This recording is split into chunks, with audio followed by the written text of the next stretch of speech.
and friends. Episode 50, a windy day.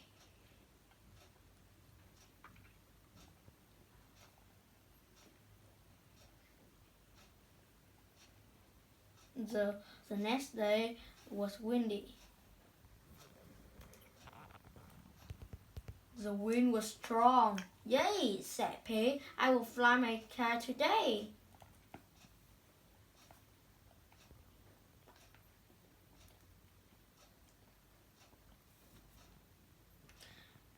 Pig ran with the cat.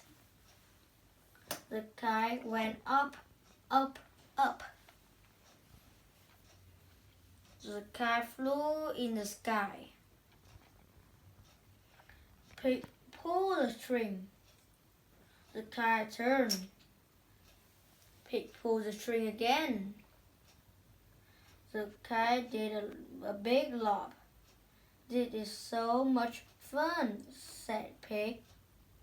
"I will fly my kite all day." "Wow," said Bat. "Look out, Pig! Look at the tree," said Cow. Pig pulled the string again. The kite did another lob. "You are good at that," said Cat. "Thank you," said Pig.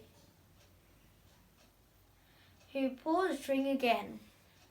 The kite swooped down. The kite swooped into the tree. Later, Fox.